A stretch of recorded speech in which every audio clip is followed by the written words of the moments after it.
dia, está começando mais um Cafeteando via Estadão Alagoas. Eu sou Juliane Pereira, a sua apresentadora desse podcast, o mais importante do seu dia. Hoje o nosso convidado muito especial é o Dr. Marcos Cambraia. Ele é advogado, atua atualmente na cidade de Maceió e aqui em Palmeira dos Índios na área previdencialista. Hoje o nosso papo é com ele. Bom dia, Juliane. Bom dia. Eu agradeço a oportunidade de estar aqui contribuindo com o podcast e principalmente com as pessoas que têm TEA e com as mamães e papais que têm seus filhos aí que têm TEA. Eu também cumprimento a todos aqueles que estão assistindo. Sou Marcos Cambraia, sou advogado previdencialista e estou aqui para trazer dicas e tirar dúvidas a respeito dos direitos, principalmente no tocante aos direitos previdenciários das pessoas que têm TEA. Doutor Marcos, e quais são os direitos que uma criança dentro do espectro autista elas têm? São muitos, Juliane. Aí, no caso que a nossa legislação assegura, né, direito à saúde, né, que seria o direito ao acompanhamento, medicamento, tratamento, né, devido e que seja indicado pelo médico que acompanha, pela equipe multidisciplinar que acompanha, né, direito à educação, que é um assistente dentro da sala de aula para acompanhar, direitos do consumidor, né, que é relacionado a planos de saúde, a seguradoras, né, principalmente no tocante aí ao acesso a tratamentos e medicamentos, né, que a pessoa venha a necessitar, e principalmente do que a gente veio tratar hoje sobre direitos previdenciários, né, que seria o direito a pensão por morte, ao auxílio doença daquela pessoa que teve o diagnóstico tardio, né, já quando adulto, já com a condição de segurado. Elas têm direito, né? Exatamente. E também o benefício assistencial, que pode ser a partir de qualquer idade, desde que tenha a incapacidade de longo período diagnosticado, né? Além de se enquadrar dentro da renda per capita estipulada pela lei, né? Do grupo familiar, né? No grupo, para conseguir esses benefícios, doutor, dentro do grupo familiar, o que é a base, o que precisa? Tem que ter aquele valor mínimo, tem que estar na extrema pobreza para conseguir esse benefício? Ou independente do valor que uma família tem, a sua renda per capita, por exemplo, né?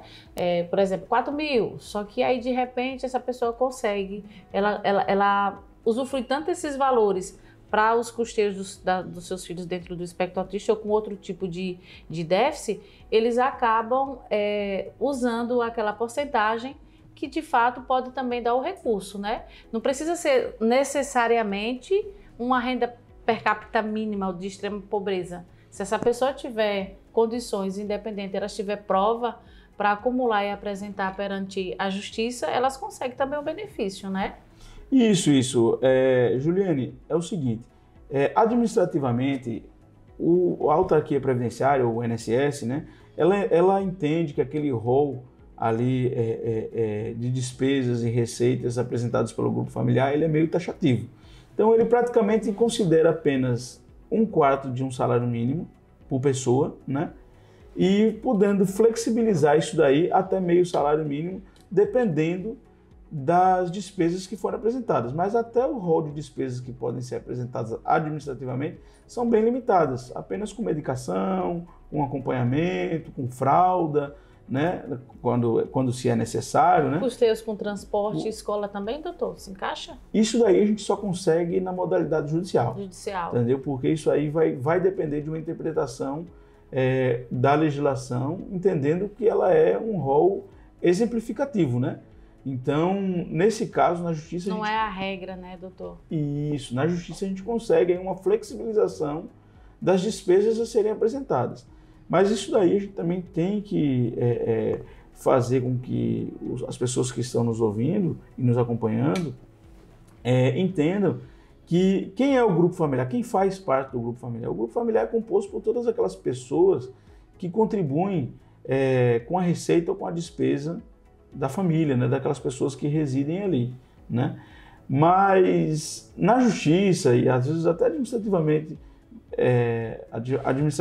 mesmo, já há um entendimento que algumas pessoas que às vezes moram debaixo do mesmo teto, coabitam, né, não pertencem às vezes ao mesmo grupo familiar, né? Por exemplo, para ficar mais claro no dito popular, tem aquela família inteira morando na casa, pai, mãe, filho, irmãos e cônjuges, por exemplo. Um desses filhos se desvincula, corta o cordão umbilical, casa-se. Então ele sai do núcleo familiar. Ele é mesmo morando dentro da mesma casa, é isso, doutor? Isso, exatamente, Juliana. Então por isso que tem que atualizar o CAD. Isso. A partir do momento que o filho vem a se casar, se tornou maior de idade, casou-se, ele já começa a formar um novo núcleo familiar. É mais um núcleo, mesmo habitando dentro do mesmo teto. Isso. Para ter direito a esses benefícios sociais, né, ele vai ter que fazer um CAD único próprio para ele, né? Então, automaticamente, o valor da renda tem de ser...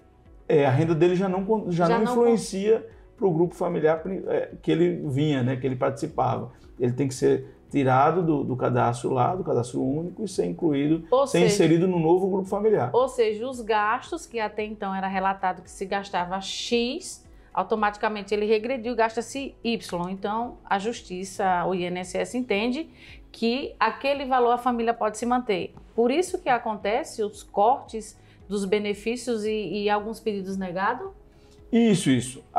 Muitos benefícios aí, às vezes, são indeferidos administrativamente e são cortados após a concessão, muitas vezes pela falta, né, dessa atualização das informações junto É muito importante atualizar o CAD, não é, doutor? Isso. Junto ao CRAS, né, a Secretaria de Assistência Social da cidade, né, da pessoa que reside, e da cidade que a pessoa reside, né?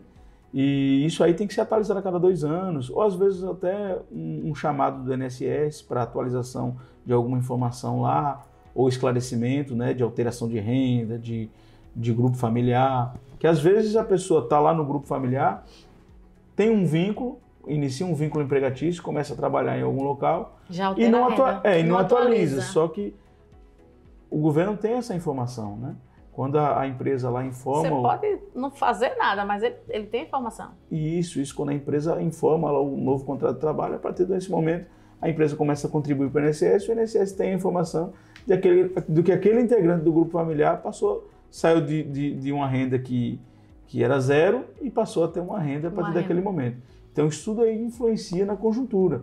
E às vezes acontece, dependendo da renda e das circunstâncias, de ter o benefício cortado, se não for justificado, se não for atualizado, se não for apresentado os documentos que o INSS vem a solicitar, né? Por isso é a importância, né, da pessoa que contrata um profissional, um advogado, ela manter o vínculo com aquele advogado de sua confiança, para eles poderem dar continuidade nisso, né? Eles vão atualizando, eles vão também dando orientação para essas famílias não perderem o benefício.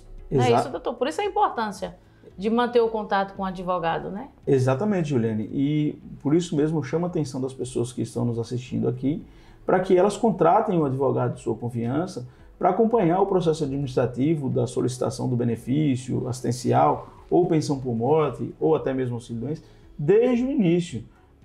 Por quê? Porque caso haja ali uma omissão, uma falta de documento, ou até algo que não seja apresentado, que seja necessário no processo, pode haver a impossibilidade de reverter isso, inclusive, na esfera judicial posteriormente, entendeu? Pode acontecer isso? Pode. Definitivamente perder de vez?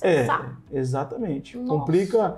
Complica todo o processo. Gente, que coisa importante isso. Quando o processo administrativo ele nasce errado, existe a grande possibilidade de ele acabar morrendo errado também. Morrendo errado também. Entendeu?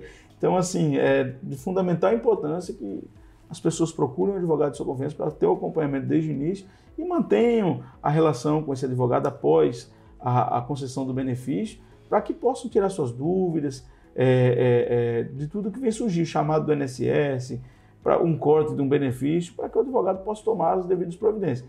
É obrigatória a presença do advogado? Não. Só que, obviamente, que quando a pessoa contrata um especialista para isso, a chance de ter um indeferimento é muito menor. O acompanhamento de um profissional capacitado é de extrema importância nessa situação. Mesmo porque é uma luta tão grande, gente, para conseguir um benefício hoje na situação que se encontra, né? Até mesmo questão política.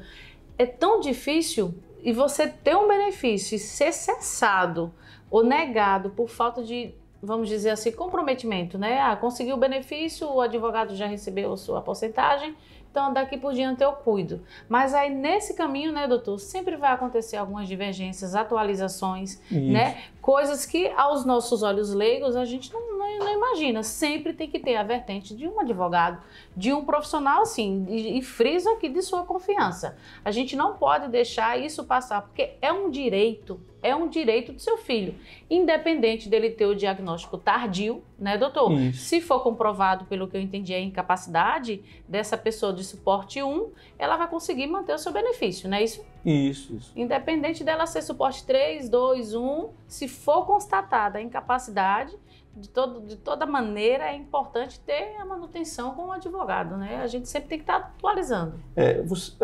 A senhora agora abordou um assunto muito importante aí, que é a dificuldade das pessoas em conseguir ter acesso aos laudos médicos. Né? Então, assim, é importante frisar que as pessoas com TEA precisam de um acompanhamento multidisciplinar. Né? Contínuo, nunca mais para. Exatamente, com fono, com terapia ocupacional, neuropediatra, né? Então, psicólogo, às vezes até um psiquiatra, dependendo da situação, né?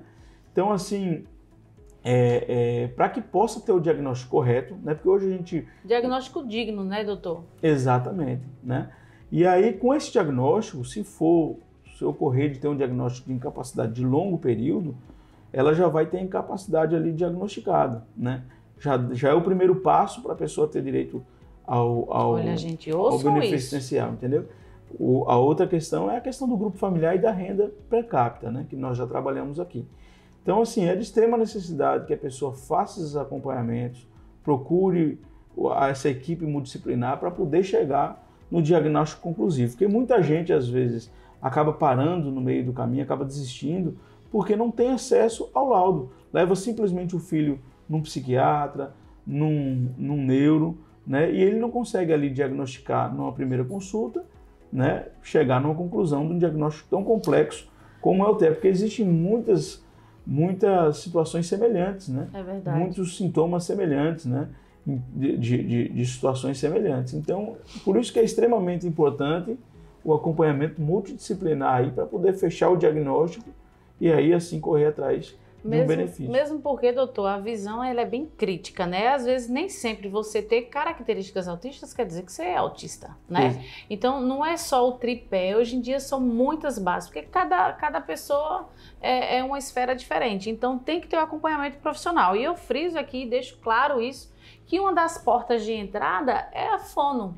Quando percebe-se que o seu filho já tem um déficit, os pais já dão um estalo, já vai procurar essa questão da equipe multidisciplinar. E eu deixo claro aqui novamente, doutor, que para o profissional psiquiatra ou até mesmo neuro, ele fechar um diagnóstico, ele sempre vai pedir referências de um antecedente, né? Que são esse leque de profissionais. Ele não vai simultaneamente, você chega lá e ele vai bater o martelo, né? Ele vai querer informações, porque as pessoas elas se moldam. Então, às vezes, uma criança que tem algumas características, ela acaba, no decorrer do caminho, ela perdendo até as suas características e o diagnóstico, ele não é apontado. Por isso, a questão dessa equipe multidisciplinar, porque aí vai ficar tudo amarradinho, o seu diagnóstico ele vai chegar com excelência, entregando na mão de um profissional igual é o senhor, é certo, é o êxito dessas pessoas conseguir o benefício, porque é um direito, né, doutor? Isso. O que se não pode é desistir, porque a fila é longa, porque demora a conseguir o benefício, porque na verdade nada é fácil, né? Quando a gente já entra nesse trâmite, nesse processo, tem que se esperar mesmo, não tem o que fazer. Mas também não pode desistir, né, doutor? Exatamente. Só tem muitos casos assim, né? Pessoas que desistem no caminho. Desculpa voltar. Sim, Sim, é uma luta pela dignidade, né? Da família, olha, dos gente, filhos. Que forte. Luta, né? Pela dignidade. Porque ali, tendo aquela renda, ela vai ter acesso a melhores tratamentos, a melhores medicamentos, né? Transporte, doutor. Principalmente assim, porque a mãe geralmente tem que se dedicar exclusivamente ao filho, não consegue, tem dificuldade de obter renda, né, por conta disso. Então, sem renda, acaba tendo a dificuldade de ter acesso aos melhores tratamentos. E como a gente já frisou aqui... Às vezes tem dificuldade até na alimentação, doutor. Exatamente. Né? E os tratamentos, eles são contínuos. Ele não é ali uma consulta. Não, você vai precisar... Para a vida inteira. Por um longo período, né? Às vezes até para a vida inteira, como você mesmo disse. para que essa pessoa consiga evoluir e, às vezes, o seu nível de suporte regredir, diminuir, né? A sua necessidade de suporte ali, diminuir e ela consiga ter uma qualidade de vida melhor. Doutor, e essas pessoas que acabam desistindo no meio do caminho, por questão de logística mesmo, ou financeira, o que o senhor tem para dizer para essas famílias em busca da sua dignidade? O que o senhor tem para falar para esses pais aflitos? Primeiramente que essas pessoas não percam... Fala para aquela câmera, doutor, que eu quero que eles nunca mais esqueçam esse rosto. Primeiramente que as pessoas não percam a esperança e não desistam, né? Porque assim, isso daí é uma retribuição da quantidade de impostos que a gente paga para o Estado, que não é pequena, né? Nossa. Nós vivemos um país onde a gente paga uma das maiores cargas tributárias do mundo, né?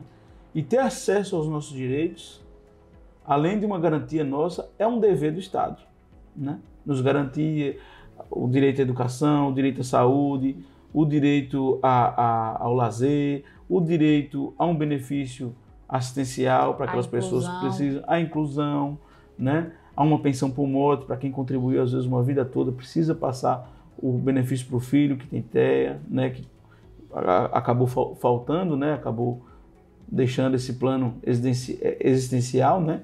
É verdade. Ser visto, né? Exatamente. E como eu já falei, essas pessoas encontram muitos percalços que a fazem desistir, mesmo, né? Que às vezes cansa, né? Exatamente. É um fardo tão... Porque assim, é muita falta de informação da população, né? É muita falta de acesso aos tratamentos médicos e principalmente, como a gente tratou aqui, fechar o diagnóstico, né? Porque a falta desse acompanhamento médico e da equipe disciplinar faz com que as pessoas não consigam fechar o diagnóstico e não consigam pleitear um benefício previdenciário, principalmente o assistencial, que nós vínhamos tratando. É um caminho, maior né? ênfase aqui no programa. É um caminho, né? É um caminho. A equipe, depois neuro, depois benefício, com, né, advogado, depois benefício, e ainda tem todo aquele enredo, que é aquele tempo que tem que se esperar, né? Isso. Acaba tudo isso na mente de uma pessoa que já está emocionalmente abalada, ela acaba desistindo no caminho, né? Mas que não tem vertentes. Às vezes as pessoas acabam desistindo por falta de acesso ao tratamento médico, ao fechamento do diagnóstico, né? Que não consegue, por não ter acesso à equipe multidisciplinar, aos médicos, né? Mas assim, a pessoa tem que enxergar o copo meio cheio, né? Verdade. Ela não pode desistir, ela precisa ter essa luta aí de alguns meses, junto de um advogado, preferencialmente, para que a pessoa consiga ali garantir para o resto da sua vida a sua dignidade ou a do seu filho, porque é uma renda que a pessoa vai ter que vai garantir ali um melhor acesso a um tratamento, a um medicamento, dignidade de uma forma geral, né? É aquela quantia que você sabe que todo mês vai estar ali, que você vai poder dar suporte ao seu filho, né? Exatamente. E acaba sendo até forte isso, né? Busca da sua dignidade, algo que era para ser nato, né? Era doutor, era para ser na essência da nossa política, do nosso estatal, em tudo, né? Mas infelizmente a gente tem que chegar nesse padrão, tem que buscar a nossa dignidade. E acaba entrando numa fila, né? Em alguns momentos, né? E precisando desse tipo de socorro, de suporte, porque a gente precisa de pessoas que tratem isso e desenvolvam da melhor forma possível. E sempre buscar um profissional de sua confiança, né? Para atender e resolver com excelência, para que não se perca mais, não se cesse benefício, não se negue benefício, porque um profissional competente consegue coordenar tudo isso, não é mesmo, doutor? Exatamente. O acompanhamento de um profissional capacitado faz toda a diferença no resultado final. Gente, hoje a gente bateu esse papo maravilhoso com o Dr. Marcos Cambraia. A gente vai marcar de novo, viu? Porque a gente tem muito assunto para abordar aqui. São coisas muito contextualizadas e de suma importância. A nossa cidade precisa, o nosso estado precisa, as mães e papais precisam. Eu sempre digo aqui, doutor, com as pessoas que estão ao meu redor, que não é só os pais, no sentido geral, que conseguem salvar o autismo numa criança.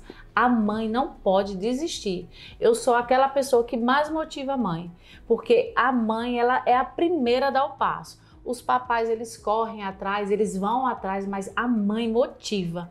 É a cabecinha, né? A mola propulsora para fazer tudo aquilo girar. E a maioria são elas, né? Que procuram profissionais para resolver esse tipo de questionamento. Exatamente. E hoje a gente bateu esse papo maravilhoso com o Dr. Marcos Cambraia, advogado, atende na cidade de Maceió e aqui também na cidade de Palmeira dos Índios. Ele sempre frisa, procure um advogado De sua confiança. e assim você vai dar qualidade à sua família, né? Exatamente. Eu agradeço a oportunidade, Juliane. Gostei muito de poder aqui dar minha contribuição ao podcast, né? E à sociedade de uma forma geral, trazendo dicas e prestando esclarecimentos sobre os direitos da pessoa com TEA e principalmente no que tange aos direitos previdenciários, né? É verdade. Doutor, o senhor abençoe a sua vida. Muito obrigado por essa oportunidade. É uma honra receber o senhor aqui. Pode ter certeza que eu estou saindo com a mente turbinada em informações preciosas e vou poder ajudar outras mamães que tiverem dúvidas também do que eu poder ajudar. O que o senhor fez hoje aqui é grandioso. Informações de excelência, né, que costumeiro assim costuma ser sempre pagas, vamos dizer assim. O senhor aqui está um tempo maravilhoso com a gente, passando essas informações, aliviando alguns corações, né, que estavam com algumas dúvidas, para não desistirem, né? Hoje o nosso papo foi com ele. O Senhor abençoe você, família, toda a sua casa, não desista. Procure os profissionais competentes para o desenvolvimento do seu filho, profissionais que consigam dar continuidade no benefício, porque é um direito dele. Hoje a gente encerra aqui, mas a gente vai ter muito assunto para abordar nos próximos podcasts. O Senhor abençoe a todos, muito obrigada e até mais. Até mais, obrigado.